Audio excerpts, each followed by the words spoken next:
Morning बच्चों। आज मैं आप लोगों को नंबर सिस्टम में नया टॉपिक पढ़ाने जा रहा हूं,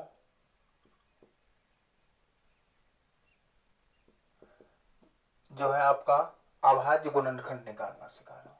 क्या सिखा रहा हूं? अभाज्य गुणनखंड। ठीक है, अभाज्य गुणनखंडों की अगर आपसे संख्या पूछे तो बहुत ही आसान तरीके से आप निकाल सकते हैं। ठीक है, प्राइम नंबर्स की फैक्टर पूछेंगे कितना होंगे, तो उसको निकालने के लिए बहुत ही आसान तरीका है, आप लोग को पहले से ही पता होगा। सबसे पहले अभाज्य संख्या किसको कहते हैं? Prime number. तो प्राइम नंबर कहते हैं अपने लोग जिसमें एक और अपने आप के अलावा किसी भी अन्य संख्याओं से भाग नहीं जाता, वही क्या होता है? अपना प्राइम नंबर होता है, वही अपना अभाज्य संख्या होता है। ठीक है, तो सबसे छोटी अभाज्य संख्या कौन सी है? 2। मैंने पिछले क्लास में ही बताया था आपको, सबसे छोटी होती है अभाज्य संख्या 2, उसके बाद 3, उसके बाद 5। इस तरीके से आपकी अभाज्य संख्या होती है, जो सबसे होती है 2, 3, 5, 7, 11। इस तरीके से डॉट डॉट ये जो आपका होता है, यही क्या होता है? अपना ये अभाज्य संख्या होता है। ये आप लोग जानते होंगे। अब आपसे कोई पूछे कि अभाज्य गुणनखंडों की संख्या, जैसे ये 18 है, इस 18 में कोई पूछे कि कितना अभाज्य गुणनखंड होंगे, तो बहुत ही आसान है। 2 से लगा देंगे, कितना बार जाएंगे? 9 बार। फिर 3 से यहाँ लगाएंगे, कितने बार जाएंगे? 3 बार। तो टोटल अभाज्य गुणनखंडों की संख्या हो जाएंगे 1, 2, 3। तो कुल मिला के जो आपके आंसर हो जाएंगे वो कितना हो जाएगा? 3। तो इस तरीके से आप, जैसे कि आपसे कोई पूछे, बस ध्यान रखना है कि जो आपको जो यहाँ डिवाइड करना है वो हमेशा अभाज्य संख्याओं से ही करना है। जैसे आप में कोई पूछते कि 36 से कोई संख्या है, इसमें अभाज्य गुणनखंड पूछेंगे कितना होंगे, तो आप क्या करेंगे? इसमें 2 से भाग लगा देंगे 18, फिर 2 से भाग लगा देंगे 9, फिर 3 से भाग लगाएंगे तो कितना जाएगा? 3। तो टोटल अभाज्य गुणनखंड कितना हो जाए? इसको आप इस फॉर्म में भी लिख सकते हैं, 2 की पावर 2 और 3 की पावर 2। ठीक है, पावर को आपस में ऐड कर देंगे तो 2 + 2 बराबर कितना हो जाएंगे? 4। या इसको काउंट कर लेंगे तो इस तरीके से आप अभाज्य गुणनखंडों की संख्या आप निकाल सकते हैं। तो अब देखते हैं कि एग्जाम समय देखेंगे इसी सवाल को कैसे दे देंगे। बस ध्यान में रखना है कि आपको हमेशा अभाज्य संख्याओं से आपको डिवाइड करना है। अब आपको दे दिया इस पे क्वेश्चन, 180 के अभाज्य गुणनखंडों की संख्या ज्ञात करें। 180 के अभाज्य गुणनखंडों की संख्या ज्ञात करें। ठीक है, कहां तक बता रहा है? 180 तक। अब क्या करेंगे? जब भी अभाज्य गुणनखंडों की संख्या निकालना होगा तो उस कंडीशन में आप हमेशा प्राइम नंबर से उसको डिवाइड करेंगे। और प्राइम नंबर जानते हैं 2, 3, 5, 7, 11, 13। इस तरीके से आपको होता है 1 से लेकर 100 तक, टोटल 25 होते हैं। तो यहाँ पे आप 180 में क्या करेंगे? 2 से आप भाग चला जाएगा, ये 90 बार जाएगा। फिर 2 से यहाँ भाग दे देंगे, कितना बार जाएगा? ये 45 बार चला जाएगा। फिर यहाँ 2 से अब जाएगा नहीं, 3 से जाएगा, 3 भी एक प्राइम नंबर है, 15 बार जाएगा। फिर 3 से चला जाएगा 5 बार। तो टोटल गिन लेंगे। इसको आप इस फॉर्म में भी लिख सकते हैं, 2 की पावर 2, 3 की पावर 2 और 5 की पावर 1। पावर को आपस में जोड़ देते हैं तो 2, 2, 4, 1 कितना हो जाएगा? कुल मिला के 5 हो जाएंगे आपको अभाज्य गुणनखंडों की संख्या। तो उम्मीद करते हैं ये बात आपको समझ में आ गया होगा। अब क्या होता है, इसी सवाल को पावर के रूप में आपको पूछ देगा, घात के रूप में पूछ देगा। ठीक है, जैसे आपसे बोल देंगे, कोई एक सवाल मैंने ले रहता हूं कि 18 के पावर 3 गुना 15 के पावर 5 गुना 10 के पावर 4 में अभाज्य गुणनखंडों की संख्या ज्ञात करें। तो अब करते क्या, इसको सेपरेट अलग अलग तोड़ लेंगे, इसको 18 को। तो 18 को आप यहाँ से अभाज्य खंडों से भाग दे देंगे 2 से, तो दोनों में 18, फिर 3 से 3 दिया 9। तो ये कितना हो जाएंगे? 2 की पावर 1 और 3 की पावर 2। 3 2 बार है तो 2 हो जाएंगे, पावर में 3। फिर 15 को निकाल देंगे, 3 पंचे 15 मीन्स 3 की पावर 1 और 5 की पावर 1। इसके पावर में कितना है? 5। फिर 10 को निकाल देंगे तो 10 में कितना? 2 पंचे 10, तो 2 गुना 5 की पावर 4। ठीक है, अब पावर से दोनों में इंटू हो जाएंगे, तो ये हो जाएंगे 2 की पावर 3 और 3 दूनी कितना हो जाएंगे? 3 की पावर 6। तो इसको लिखेंगे तो 3 की पावर कितना? 5 और 5 की पावर 5। फिर 4 से गुना कर देंगे तो 2 की पावर 4 और फिर 5 की पावर 4। सब पावर को आप आपस में ऐड कर दो। ठीक है, या इसको आप लिख सकते हैं 2 की पावर आप 7 लिख देंगे, 3 यहाँ भी है, 3 यहाँ भी है, तो 3 के पावर 6 5 11 हो जाएंगे, 5 यहाँ भी है, 5 यहाँ भी है, तो 5 के पावर 5 4 9। आपस में सभी पावर को ऐड कर देते हैं, तो मतलब 11 9 20 और 7 27। तो इस सवाल का जो आपका आंसर होगा वो 27 हो जाएगा। कितना हो जाएंगे? 27। तो उम्मीद करते हैं ये बात आपको समझ में आ गया होगा। जब भी पावर वाले कोई सवाल होते हैं तो उसको सबसे पहले अपने लोग क्या करते हैं, उसके पावर को अभाज्य गुणनखंड के रूप में लिखते हैं, और फिर जैसे आप सॉल्व करते हैं उसको सॉल्व करने के बाद पावर को आपस में क्या करते हैं, ऐड कर देते हैं। इस तरीके से आपका आंसर आ जाता है। ठीक है, अब देखते हैं अगला क्वेश्चन। इस पे एक और अपने लोग ले लेते हैं आसान सा क्वेश्चन।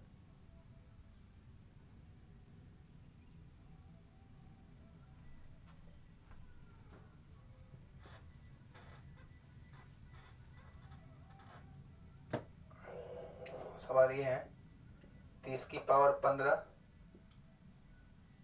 22 के पावर 11 और 15 के पावर 24 में अभाज्य खंडों की संख्या ज्ञात करें। ऑप्शन दिया गया 110, 115, 120 और 125। ठीक है, अब देखिए, अभी 30 को आप खंड कर देंगे, तो 30 को खंड करेंगे कितना से, 30 लिखेंगे, इसमें 2 से भाग चला जाएगा 15 बार, फिर 3 से भाग चला जाएगा 5 बार। तो 30 को आप क्या लिख सकते हैं, 2 की पावर 1, 3 की पावर 1 और 5 के पावर 1। इसके पावर में होल पावर 15 है। फिर 22 को खंड कर देंगे तो 2 से चला जाएगा 11 बार, तो ये हो जाएंगे 2 की पावर 1 और 11 का पावर 1। इसके पावर कितना है, 11। फिर 15 को लिख देंगे 3 पंचे 15, इसके पावर में 24। और पावर से क्या हो जाएगा, गुना हो जाएंगे, तो 2 की पावर 15, 3 की पावर 15 और 5 की पावर 15। ठीक है, इसको गुना कर देंगे 11 से, तो 2 की पावर 11 और 11 की पावर 11। इसके पावर 1 है तो 3 से कर देंगे, 24 इंटू कर देंगे, तो 3 की पावर 24 और 5 की पावर 24। ठीक है, अब ये चाहे तो यहाँ भी आप सभी पावर को ऐड कर लो तब भी आंसर वही आएंगे, या तो इस पावर को एक साथ लिख दो, 15 और 11, ये भी 2 है, ये भी 2 है, तो 15 11 कितना हो जाएंगे, 26। ये कितना है, 3 के पावर 15 है और 3 के पावर 24 है, तो 15 को 24 को जोड़ दोगे तो 3 के पावर कितना हो जाएंगे, 39, 39। ठीक है, फिर क्या हो जाएंगे, ये 5 है और ये 5 है, तो 24 को 15 को जोड़ दोगे तो फिर से हो जाएंगे 5 के पावर 39, और बच क्या गया, 11 के पावर 11। तो इतना ये बेवकूफ़ी बिल्कुल नहीं करना है। ठीक है, आपको डायरेक्ट यहीं पे ऐड कर देना, आपका आंसर आ जाएगा। ठीक, तो 15 15 30, 15 3 45, ये हो गया 45, ये हो जाएगा 11 दूनी 22 और ये हो जाएंगे 24 दूनी 48। 8 2 10 5 15 15 हो जाएंगे, 4 4 8 2 10 और 1 11, 4 4 8 2 और 11 मीन्स कितना, 115। ऑप्शन नंबर बी हो जाएगा। उम्मीद करते हैं समझ में आपको आ रहा होगा कि जब भी पावर वाले सवाल होते हैं, मल्टीप्लाई के रूप में रहते हैं, तो इसको अलग अलग अभाज्य गुणनखंडों की संख्या निकालने के बाद सभी घात को क्या करते हैं, सभी पावर्स को आपस में ऐड कर देते हैं, इस तरीके से आपका आंसर आ जाता है। ठीक है, एक और देखते हैं पे लोग, 6 के पावर 4 इंटू 8 के पावर 6 सॉरी 10 के पावर 8 और 12 के पावर दिया गया है 10, जिसके ऑप्शंस दिया गया है आपका 48, 64, 72 और 80। सॉरी, तो ये इस तरह से कुछ आपको दिया गया है, इसका आपको निकालना है अभाज्य गुणनखंडों की संख्या। तो 6 को आप खंड कर देंगे, तो 6 का क्या हो जाएगा, 2 से लगाएंगे, 2 3 कितना हो जाएंगे 6, तो इसको आप क्या लिख सकते हैं, 2 इंटू 3 की पावर 4। 8 को लिख देंगे 2 की पावर 3, पावर गुना हो जाएंगे। 10 को लिख देंगे आप 2 गुना 5, इसके पावर में 10 हो जाएंगे। 12 को लिख देंगे 4, 4 3 12, तो 2 की पावर 2 इंटू 3 के पावर कितना हो जाएंगे 10। ठीक है, तो फिर इसके बाद इसको सॉल्व कर लेंगे, 4 से इंटू कर देंगे, पावर 1 है, ये हो जाएंगे 2 की पावर 4। अरे बाप रे। ठीक है, इसके बाद हो जाएंगे ये 3 की पावर 4, पावर को गुना कर देंगे तो 2 की पावर 6 दूनी 36 के कितना हो जाएंगे 18। 2 से इंटू कर देंगे तो 2 की पावर 10 और 5 की पावर 10। ठीक है, फिर 10 से इंटू कर देंगे तो 2 की पावर 20 और 3 की पावर 10। तो उम्मीद करते हैं ये बात आप समझ गए होंगे। अब सभी घात को जोड़ तो बस आंसर आ गया, 4 4 8, ठीक है। और 10 10 20, 10 30 10 40, 40 और 18 में 8 जोड़ देंगे, 18 8 26, 26 को 40 को जोड़ दो मतलब 6 और 6, कहीं जोड़ 10 10 20, 20 40, 10 50, तो ये आपका हो जाएगा 50। तो ठीक है, तो ये कितना 70, 10 10 20, 20 40, 10 50, ये 50 हो गया और ये 18 हो गया और ये 8 हो गया, तो 8 8 16 कितना 76। इसको क्या लिख दिए, 6 को लिख दिए 2 गुना 3 के पावर 4, 8 को लिख दिए हैं 2 के पावर 3 के पावर 6, 10 को लिख दिए 2 गुना 5 के सॉरी यहाँ पे कितना है 8 है, ठीक है। तो यहाँ पे कितना हो जाएंगे 8 दिया गया था, तो ये हो जाएंगे 2 की पावर 8 और 5 की पावर 8, ठीक। तो ये कितना आपका हो जाएंगे 20 10 30, ठीक है। और ये 8 8 16 और ये कितना हो जाएंगे 8 और ये हो जाएंगे 18, तो 8 8 16, 16 और 6 कितना हो जाएंगे 22, तो 2 किसका है, ऑप्शन नंबर सी हो जाएगा। तो इस तरीके से आप अभाज्य गुणनखंडों की संख्या आप निकाल सकते हैं, कोई दिक्कत वाली बात नहीं है। अब देखेंगे इसमें एक चीज और पूछता है, हालांकि पूछने के लिए इसमें सम गुणनखंड विषम गुणनखंड कल मैं मिसलेनियस टाइप का बताऊंगा तो वहां पर आपको शो कर पाऊंगा, ठीक है। कल लास्ट क्लास रहेगा आपका नंबर सिस्टम का। इसमें एक सवाल पूछा है कि 500 के कुल गुणनखंडों की संख्या ज्ञात करें, ऐसा बोल देगा। ये इंपोर्टेंट है, एसएससी पूछ चुका है। 500 के कुल अभाज्य खंडों की संख्या ज्ञात करें, संख्या ज्ञात करें।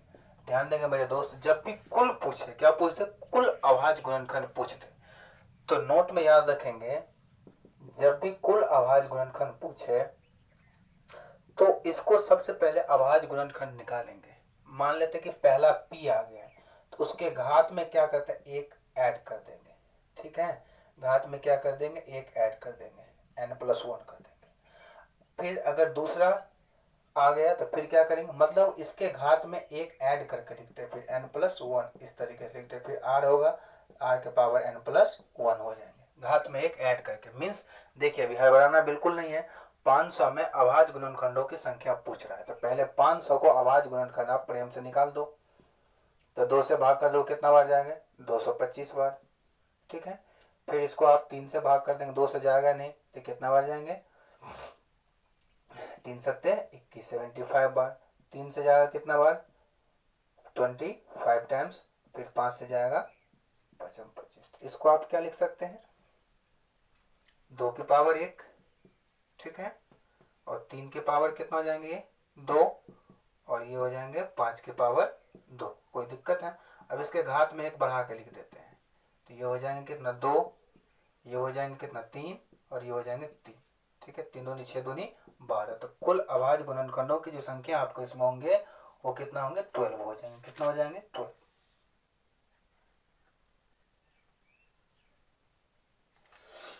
ठीक है, तो एक बार फिर से समझते हैं, जब भी कुल अभाज्य गुणनखंडों की संख्या पूछते हैं तो उस कंडीशन में क्या करते हैं अपने लोग, सबसे पहले इसको अभाज्य गुणनखंड निकालते हैं। अभाज्य गुणनखंड निकालना आपको भी समझाई थी है, हमेशा अभाज्य संख्याओं से भाग देते हैं जो भी आएंगे। अब देखिए 2 की पावर 1, इसके पावर में एक क्या कर देते हैं, बढ़ा देते हैं। ये वाला 2 मैंने नहीं लिया, इसके पावर में एक बढ़ाया हूँ तो 2 हो गया, इसके पावर में एक बढ़ा दिया 3 हो गया, इसके पावर में एक बढ़ा दिया तो 2 1 3 3 दिया,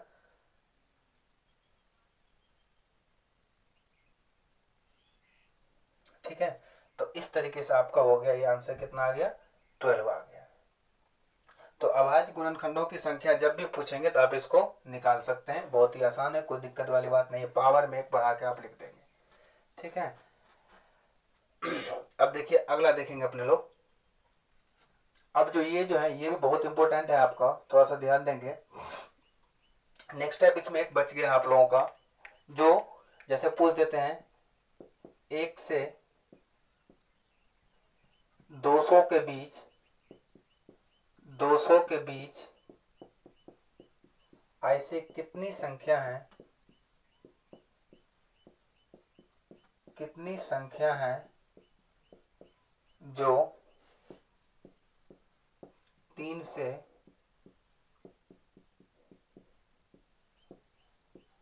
विभाजित है। कितना से? 3 से आपका विभाजित है। 1 से लेके 200 के बीच ऐसे कितनी संख्या है जो 3 से विभाजित है? कितना से? 3 से आपका विभाजित है। तो आप क्या करेंगे, ध्यान देंगे सबसे पहले। अब करते क्या, इसका नोट में सबसे ज्यादा नंबर सिस्टम में यही से पूछने वाला क्वेश्चन है, ठीक है। ये बहुत ही इंपॉर्टेंट है, वेरी वेरी इंपॉर्टेंट है, ठीक है। अब करते क्या, इसमें जो छोटी वाली नंबर है जिससे बोलेगा उससे भाग कर देंगे, ठीक है, और फिर बड़ी वाली में भी भाग करेंगे। मीन्स 3 से क्या करेंगे, 1 में भाग करेंगे तो भागफल कितना आएगा, 0। फिर क्या करेंगे आप, इस 300 से 200 में भाग कर देंगे, 3 छके 18, यहाँ कितना हो जाएंगे 2, फिर 0, 3 छके 18। बात आ गया समझ में? रिमाइंडर को बिल्कुल इग्नोर कर देते हैं। अब आप मेरे बातों को बिल्कुल ध्यान से सुनेंगे, बहुत अच्छे से यहाँ सुनेंगे। होता क्या है, इसमें भी आप भाग करेंगे, जिससे बोलेगा इसमें भाग करेंगे। अब छोटी बात देखिए, यहाँ छोटी वाली संख्या में पूरा पूरा भाग चला जाएगा जिससे दे रहे हैं, तो ध्यान नहीं देते हैं। लेकिन बड़ी वाली संख्या में ये जो 200 है, इस 200 में अगर पूरा पूरा भाग चल जाएगा तो एक क्या कर देते हैं, कम कर देते हैं। नोट में लिख देता हूं, बड़ी संख्या पूर्णतया विभाजित होने पर, पूर्णतया विभाजित होने पर भागफल में से एक कम कर दें। भागफल में से एक कम करके लिखें, ठीक है, पहला पॉइंट। दूसरा पॉइंट ध्यान देंगे, छोटी संख्या पूर्णतया विभाजित होने पर भी, पूर्णतया डिविजिबल होने पर भी उनके भागफल में से नहीं घटाते हैं, उनके भागफल को पूरा लिखते हैं, ठीक है। और तीसरा पॉइंट हो जाएंगे, बड़ी संख्या में से छोटी संख्या, बड़ी संख्या माइनस छोटी संख्या, यही आपका क्या होता है, आंसर होता है। अब देखिए हमने क्या कर दिया, ये 1 से स्टार्ट है तो 1 में 3 से भाग कर दिया, इसका भागफल आ गया 0। फिर 3 से भाग कर दिया 200 में, इसका भागफल आ गया 66। और बड़ी संख्या में से छोटी संख्या घटा देंगे तो क्या हो जाएगा, ये बड़ी संख्या कितना आपका 66 में से 0 को घटा देंगे, मीन्स आपका जो आंसर आएगा वो 66 ही आएगा। तो अगर 1 से स्टार्ट होता है ना और ये जितने तक रहता है डायरेक्ट बड़ी वाली संख्या में भाग देते, वही आंसर आता है। ऐसा इसलिए होता है क्योंकि इसका भागफल 0 होगा तो 0 घटाने या जोड़ने से कोई अंतर नहीं पड़ता है, ठीक है। एक और समझ लेते हैं, अगर आपको दे देगा 1 से लेके, ठीक है, 500 के बीच ऐसे कितनी संख्या है जो 6 से पूर्णतया विभाजित है। कितना से? 1 से लेके 500 के बीच ऐसे कितनी संख्या है जो 6 से पूर्णतया विभाजित है, ठीक है। तब यहाँ डायरेक्ट क्या, बड़ी संख्या 500, इस 500 में सीधे आप क्या करेंगे, 6 से भाग कर देंगे, तो 6 अठे कितना हो जाएंगे 48, यहाँ से हो जाएंगे 2 और 36 के 18। तो मीन्स इसका जो आपका आंसर, राइट आंसर कितना होगा, 83 आ जाएगा। तो यहाँ पर भी क्या देख रहे थे, सिर्फ विभाजित अपने लोग एक संख्या से ही कर रहे थे।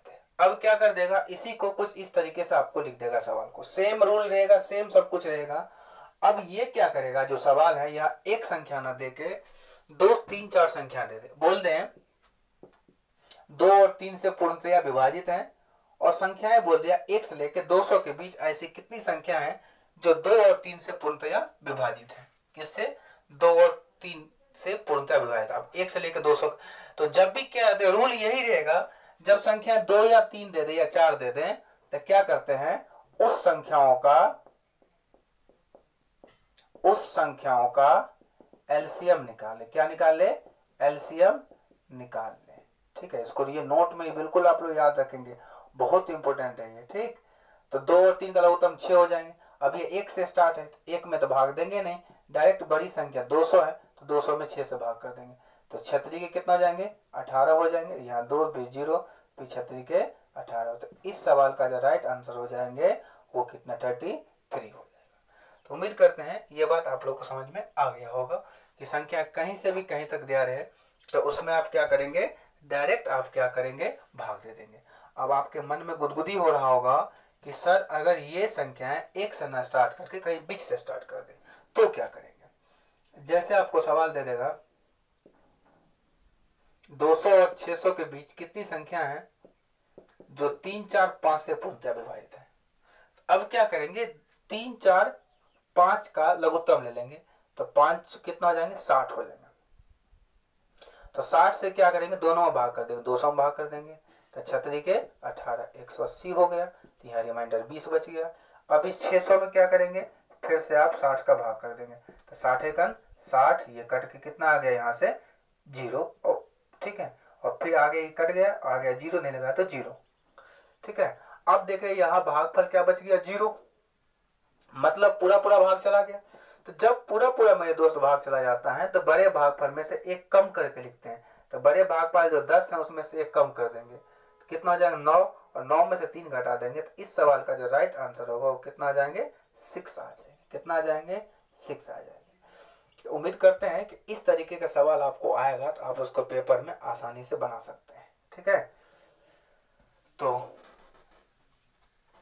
आप लोग आवाज गुणनखंड निकालना सीख लिए, सम गुणनखंड सीखे, और ये जो आपको जो है इसको भी आप अगर बीच वाली कोई भी संख्या पूछे तो आप उसको आराम से निकाल सकते हैं, ठीक है। तो अब अपने लोगों को इसमें कुछ कंसेप्ट हैं वो मैं आपको जो मिसलेनियस वाला टाइप है वो मैं कल कराऊंगा आप लोगों को, ठीक है। बस आज के लिए इतना ही है, नमस्कार।